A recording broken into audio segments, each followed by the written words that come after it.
everyone, this is Maki. Episode 10 of GQuuuuuuX has been released. The story is really picking up speed as we head toward the climax. What kind of ending are we heading toward? Today, I'd like to take a closer look at some of the standout elements that appeared in episode 10. Just a heads up, there will be spoilers, so be careful if you haven't seen it yet. Now, before we dive in, I have a quick announcement. My channel is currently accepting support through memberships. For just 99 cents a month, you can get a name badge and special stamps for your comments. Alright, let's begin the analysis. Among fans, there's been a popular theory: could Char and Char's never be the same person? Episode 10 gave us a clear answer to that question. The answer came during the staff credits. Char's Nable's name was listed in the cast section. Now, the question is, why was Char infiltrating Zeon's ultimate weapon in the first place? How will he be involved in the story's climax? There's a small clue that might shed some light on this. It comes from something Kisilia Zubi said. After she assassinated her brother Giran, she made this remark: I can accept the assassination of Daikon because it was for cause, but I can never forgive the sin of killing a father. That was the general idea behind her statement. Daikon refers to Zeonzum Daikon, the man whose name became the basis for the nation of Zeon. In the world of GQuuuuuuX, it's a confirmed fact that the Zubi family was responsible for Daikon's assassination. In the original 0079 timeline, most characters believed the Zubis likely assassinated Daikon, but the truth was never confirmed. It was always probably the Zubi family did it, but there's no proof. However, GQuuuuuuX makes it clear that the Zubi family did indeed assassinate Daikon. Charles Noble's real name is Caspar Rem Daikon. One of the Zubi family members he must defeat is Kisilia Zubi. Will Char seek revenge? Or will he forge a different path to create a world for nudies? We can take our eyes off of Char's next move. The story also included many small but interesting details. Let's start with one involving the Zeon warships. A battleship named Guan appeared. Apparently, Gear and Zubi arrived at Io Magnaso aboard the Guan. The Guan is a Guazin-class battleship. It is typically operated by members of the Zubi family, their close associates, or elite units like the Royal Guard. Thanks to its massive firepower and ability to carry a large number of mobile suits, the Guan is sometimes referred to as Zeon's most powerful battleship. Surprisingly, the Guan also has a deep connection to Char's Noble.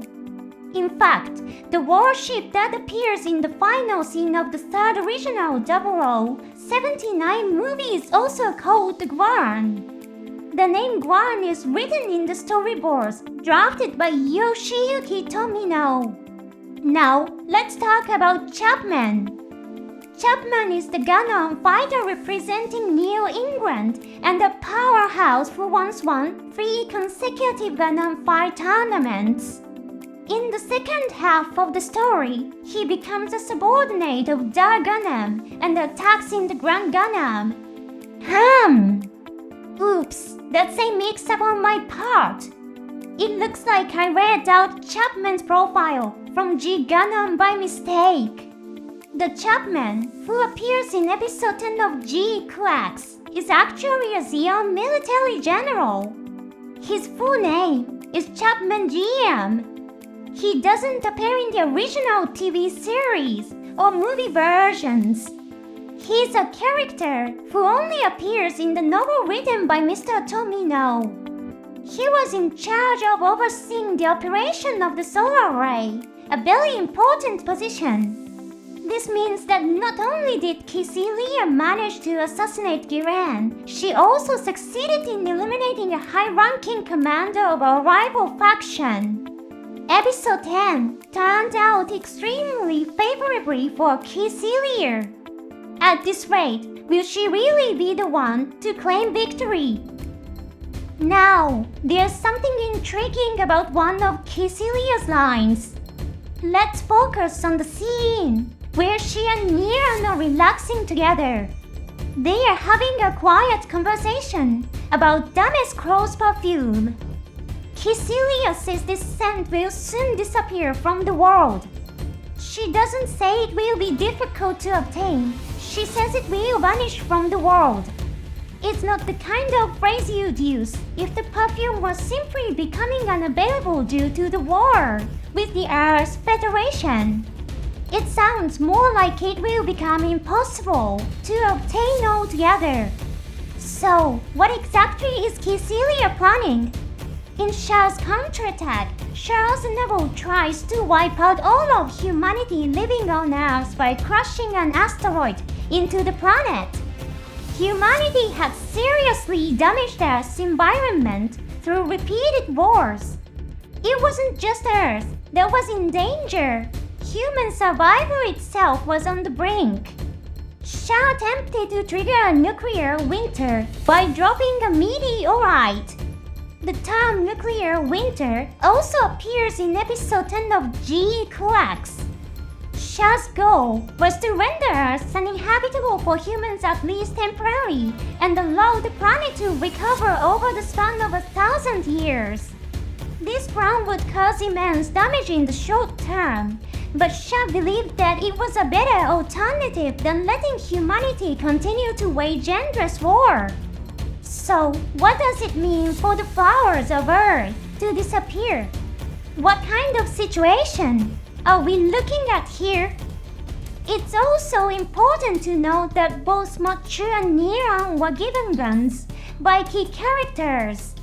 Nyaan received a gun from Kisilia. Machu was given one by Char.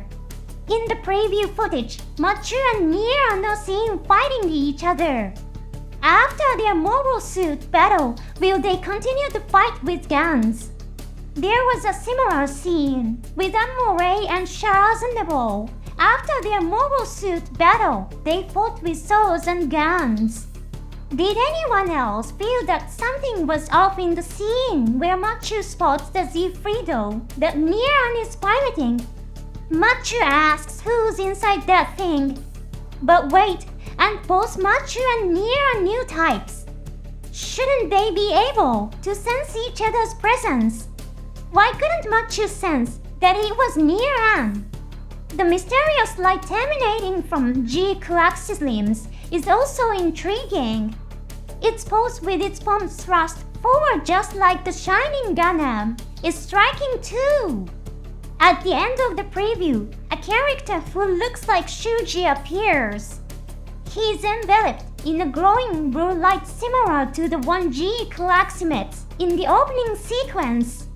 Let's watch together and see how the story reaches its climax. Thanks so much for watching until the end. See you in the next episode.